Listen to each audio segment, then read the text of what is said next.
Bam. Yeah, that's right. That's the entrance to Millsaps Training Facility. That's Bryan Johnson, who is a racer and now helps operate the facility. I'm Jason Weigandt. It's the Weege Show. We're going to take a tour of the famous MTF. Now, as I'm saying, MTF is that way, but we're going to go across the street first because the Quad Lock Honda team, Bryan, they work right over here. Yeah, just right across the street. They have their shop, they have a house, they have their dyno, everything over here. So it's pretty cool that they're able to just come over and test when they need to. So all their riding is at MTF? All their riding takes place there? A lot of it, you know, Joey's down south. Oh, right. Christian's here right now, so he's in Tallahassee, so he currently comes in and trains with us.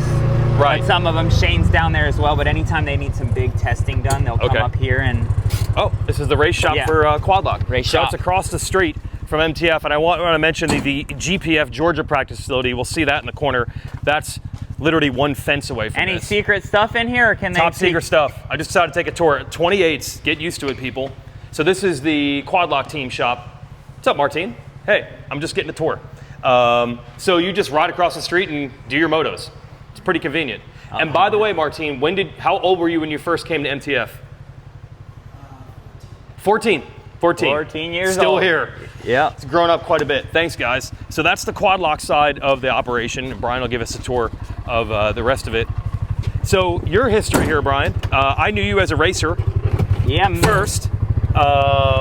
Me and Davey were best friends growing up, just racing together. And then Colleen started MTF and just went from racing to having an injury in 2008, was helping out some, and decided that was my next path. And ever since then, I've just been helping out with the training, you know, moving up, and hopefully eventually just taking it over when Colleen and my dad decided to take a step away. But since about 08 is when you started to transition from racer to working here? 07. Pretty much full-time. I only raced Supercross only those years, so I was helping full-time. I would train in the morning and then ride in the afternoon. Oh, we even have Halloween decorations. Beautiful. Did it right. A lot more at their house, but we still a lot going on here during the holidays. So you pull in, it's our main entrance. We come over here. This is the office where everybody checks in. We have a bunch of parts, shirts, everything you need. We have all our gas right there in that bin. Laundry mat. Then we also, over here, we have 2 schoolrooms. So that's our smaller schoolroom. And a bigger classroom where the kids go to school most afternoons. So we have 2 full-time teachers. Wow. So is this like an on-track thing or just your own thing? Just our own thing. MTF has education on the premises. Yes. Wow, that is awesome. Yeah, so we know, just like anything, it's a small percentage. So that are going to make it. We choose not to ignore school and try to get them as educated as possible so they can go around, have a conversation, read, write, add, just the basics. And also, what I think people would be surprised, you do encourage racing. I think a lot of people think there's no education going on here. You have 2 schoolrooms, Julie did that. And you do encourage the riders to go race on weekends. We believe that to maximize your training, you need to race. You can't replicate that at the practice facility. Everybody that you're used to, whether there's faster guys or not, you still get a lot more out of the unfamiliar things that you have when you go racing. So that's our kitchen where you guys all ate today. We did have some lunch today, Then you have our physio room. So we do a lot of concussion rehab, light board. We have a sauna in there, so some things in there on top of what we have in the gym. Down here is where we store all of the equipment. Our rig is in there. We have a few bobcats, tractors, dozers. We have a few more things at Colleen's and my dad's, but a lot of it is here. Yeah, that's something to note. There's Millsaps Training Facility here, but Colleen Millsaps, there is a separate track or a couple tracks up the road. 100 acres over there, and we have a full Supercross, and then that's where we have our Loretta Lynn's replica track. Gotcha. So that's somewhat integrated into the program. Also, we don't have sprinklers there, so anytime it can rain 3 inches, and we're over there the next day, it's perfect prime conditions. So really good for that. They have their little blob that they like to jump off and fling each other in the air, some kayaks. Got to have some fun. Yeah, watering system, because we have a full sprinkler system on all the tracks here. Okay. But we still have to water with the water trucks as well to keep up with, in the summer it gets hot, so yeah, we're putting 70 to 100,000 gallons of water a day, keeping the track where it's really good. Now this is GPF on that side, right? GPF is actually right next door to us. That is crazy. Yeah. Was there ever, now I see that fence really doesn't have fencing on it. Was there ever a real fence, or is it like, it's fine? Yeah, there's always been a real fence. They actually changed some things. They wanted a new fence, so throw that one down, just a new one's going up. So yes, there is. Oh, there goes my hat. We're good. Yeah. So what do we got here? This is part of the track here? Yeah, this is part of the outdoor track, so it's a little windy right now. It is getting a little windy, yeah. So, might sound a little crazy on. Yeah, we're going to find out. The comments will let us know. They keep us honest. We can't hear anything. Do it again. I know. Hey, we're driving. What do you want us to do? Yeah. So how many tracks do we have? We have one full outdoor. We have a turn track. We have an amateur Supercross, which is the Minios replica track. Yep. I lost yours too. I got you. And then we have a full Supercross track. Yes. We also have the tracks up the road at Collins as well. Now, one of the keys, I think, is from talking to you last night is, look, a lot of places have tracks. You pride yourself on the training part, the coaching part, the technique part. It's not just the facility itself. And the structure. The structure of the very program. Structured with how they warm up, with how they come out on the track, with the sections we work. With every lap being documented. This is where we normally have the timing system so that they can see. We have grates for certain times of the year for everybody. Oh, okay. And then we move it to dirt starts as well. So go ahead. What do we got over there? That's just an area for the dads, moms, mechanics to kind of stay away at times. Shade. Yeah, get in the shade. That's where we keep our full-time timing system. What we showed you today was kind of our portable one that we can move around. So we bring that to the Loretta Lynn's replica track. We have that on the Pro Supercross as well. So we can time them and no mess ups with the stop times. Yeah, my thumbs were getting put to the test today trying to figure out lap times. Now here's where the lap time thing is key, not just for the riders. You have an LED board so they can see all their laps as they go instead of having to have 30 people pitboarding. Yes, every lap they see. We might be working sprints, we might be working consistency, whatever it is, but they're always learning. If they were just doing laps, some laps they think they're going fast and they're like, whoa, that was slow, and some laps that they were just very smooth and they're like, that wasn't that good, and then wow, it was. So it's just always teaching them, instead of just being out there and getting cardio. And then what's really next level is that you have an app or a website this connects to. Yeah, well, we upload it so all of the parents are able to get on, see what we did that day, how their riders did. Then on section days, we get on there and we comment how it went, some good things that they need to work on, so they can relate to how their day were. If they're not here, they're able to check in and see, make sure the stories match up. It's Carson Brown just randomly in a pit bike. Yeah, he might be on the Pro Supercross here in a little bit. On the pit bike, probably. He wouldn't care. No, definitely not. You will leave a comment for every rider on the section days of what to work on. Yeah, so depending on what we worked that day, did we work on speed? Did we work on technique? Did we, and we usually work multiple sections. We'll get on there and comment some good things they did, some things they need to work on. A little positive, a little negative stuff, and maybe all positive. It just depends on how the day went. Yeah. Now out there, those buildings are way out there. They're hard to see here. I can try to zoom and see what we can do here. Those buildings are technically part of this as well, right? Well, yes. Somewhat. There are riders living there. The right one was actually NSA's race shop. Oh, okay. The Yamaha amateur team. Now the big gray one is actually Dudney's house now, and then if you went to the left, Selena's house, which is another rider. So and then this is our field that we haven't done anything with. Maybe in the future we will have some more potential. Tracks. It's wild to me when you told me it was 50 acres. I would have thought, MTF is probably 500. But you're getting all the work you need to get done here, and you're not even using all the land that you have. No, well, we have everything that we need right here. It makes it easy to go to, come from. All the riders are right here. Easier for the water to keep up. That's right. So you don't have to travel as far with water trucks and things of that. So just get the most out of your land, and easier to keep up with for equipment, everything. So GPF, as we said, is next door, and the Firepower Quad Lock now Honda team is right across the street. And then everybody talks about Goat Farm and Star being nearby. How far is that? It's probably 18 minutes, 15 minutes, but they'll depending ride on here? who's driving. Yes. Yeah, and we will ride over there. They'll ride over here. And I think one year, between the two of us and between the Supercross guys, we had 9 replica tracks that year. So no way. Between what you had and they had. Yes. And Colleen's house has one. I see. 9 different. Yeah, 9 of the 17 in the season. Dude. Yes. So they do a great job as trying to give the riders all that they need. And you know, we put Daytona here. Then some other things happen, and just very good that we can work together and they can ride here at times, different dirt, different conditions. Yeah, but look, for them to be willing to go here and you to be willing to go there, that's an ego check at the door that a lot of people don't do. Like you're saying, we're going to work together to help each other. And sometimes, you never know. It might be that, riders might be head to head, And so when we go over there, Quad Lock rides the Supercross, they come here and we're riding and they come in. So it's beneficial for everybody, and at the race day, it's, hey, if they're better than you, they're better than you. It is what it is. Obviously they have certain times we can't go over there. They're working on something, and same with here. Marty's like, we're testing this. Can they not come today? And for sure. So they understand that, and we understand that on their end as well. And all the riders have their own spot that they come and put their RV, a little shed.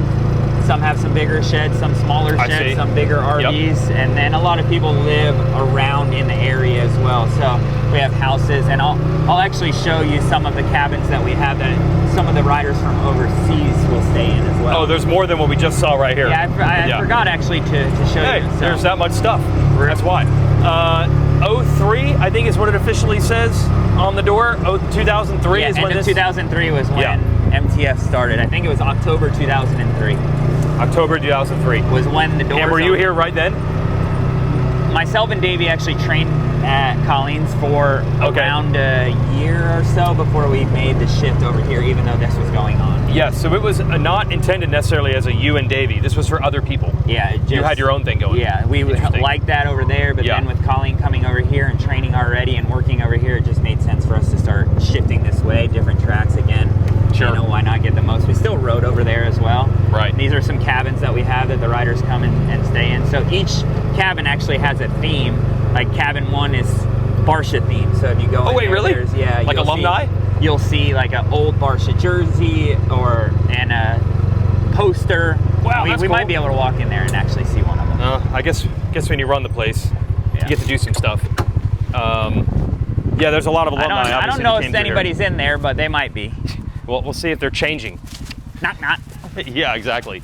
Yeah, because that is a big part, I feel. The Australians, the riders from South America. Yeah, he's from Australia. Yeah, MTF has always had a pretty big connection. Yeah, Colleen decided to go over there for some of their world championship deal that they had, the Australian championship, should I say. And then when she did that, she brought like Jordan Smith, some of our riders back then, and that brought over quite a few people. Interest on that side. Yeah. There we go. Oh, nobody's in here. So come on in. You hope so. This is like some sort of invasion of privacy. Yeah. So you can see. So we got a Barsha jersey. Yeah, and then this old school Barsha Geico Amateur, I think it was. Yeah, but these were the days where he rode her all the time. Yeah, so there's like a Davalos one, a Scuba Clark, so Stephen Clark. Yeah, I remember him.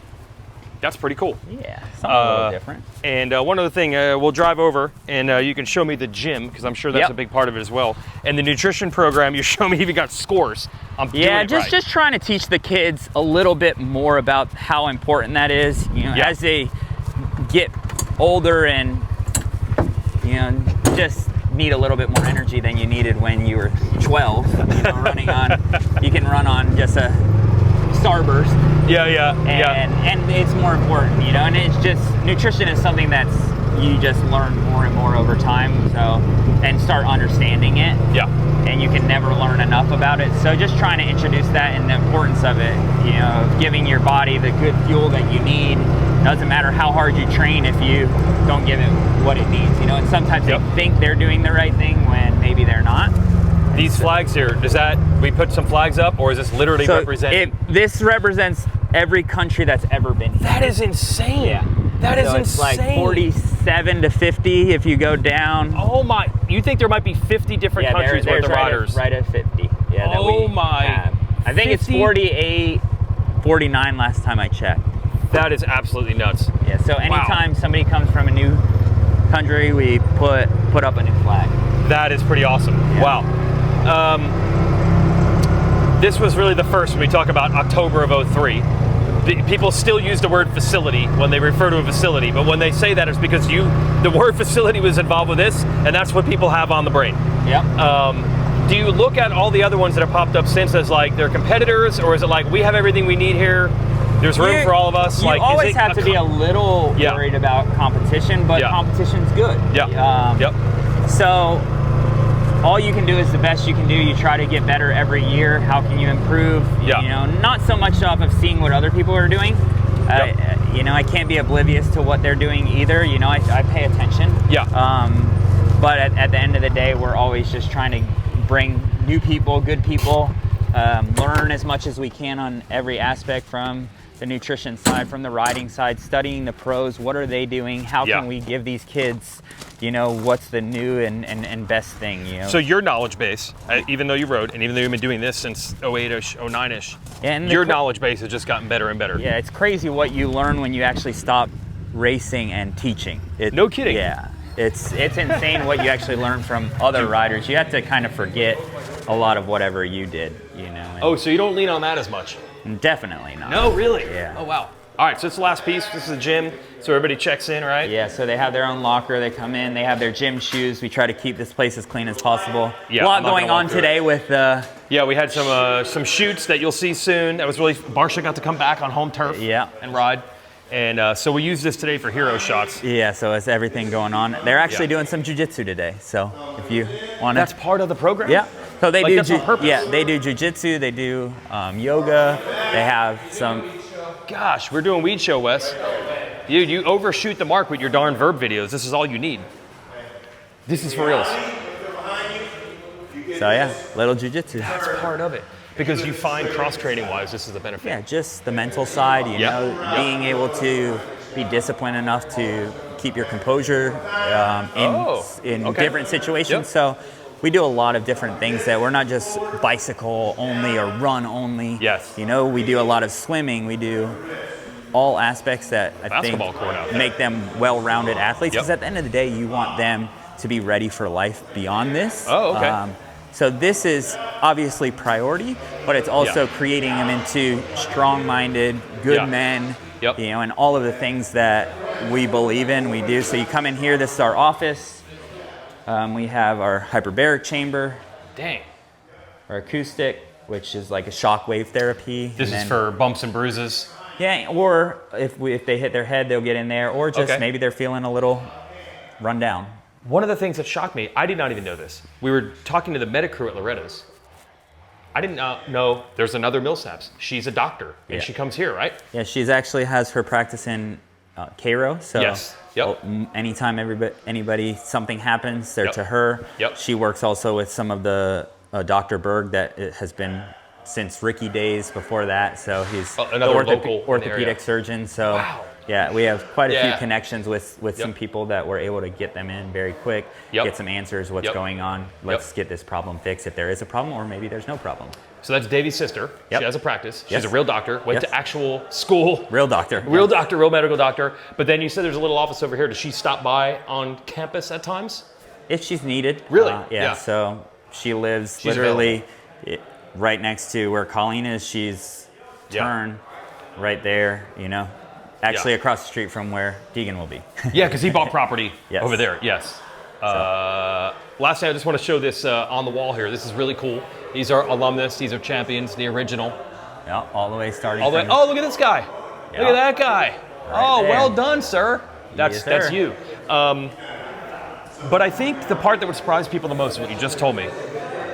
As great as you're hoping the training is, you know that 40, 50, 60 riders, they're not all going to become millionaire professional athletes. Yes. You are thinking of the long game of beyond motocross. Yeah, definitely. You have to. You have to. You know, you can be all in, but you also have to have a backup plan. You know, and if you don't teach that stuff when they're young, Wow. It's not going to be good. So you're hoping that there's someone that's here, they've been gone for 10 years, and they've gone on, and their life is good. There's so many people that were here and reach back out that become doctors, business owners, whatever it is, that they just appreciate how much what they did here helped them become who they are later on in life. And that's all we can, hope for, and, and when they're successful in any other ways with it, a great dad, a great family, so success is, not always built off of wealth. Yes. And that's a cool thing. That really is, because I think the perception is that it's all or none here, and it is from a commitment standpoint. And that's why you don't see very many super young kids. Yeah. We don't totally believe in that side. Yeah. It's hard, a lot of times separates them from the families, I see. And so we try to keep it at, about 12 or 13 before they become full-time. Not 7, 8 yes. as much. Not saying that there's not a place for that for certain people. Yes. Just right now in us and where we're at, we don't encourage it too much. That's the tour. There we go. It never stops. Never and there's stops. some real legends up on that board. That is actually MTF, which I've never been to before. And I think we all have our preconceived notions. So I learned a lot. Thanks for the tour. And are you happy with how things have turned out for you, by the way? Oh, great. I'm happy, married. I love working with the kids. So, just as much as if somebody wins a championship, whether it might be at Loretta's or if they qualify. Everybody has different goals, and being a part of that and that excitement and helping them achieve that, it feels just as good when you reach whatever goal it is, whether it's your first local race to regional to a championship to then maybe lining up and competing in an outdoor national or winning a Supercross race. Kind of been a part of all of those, which they feel the same no matter how high it is when the person is just that pumped, So it's cool to be a part of and have a little piece of that puzzle, to help out. Pretty cool. Quite a story here. That's MTF, the OG. Thanks, Bryan. Yeah. See ya. Cool.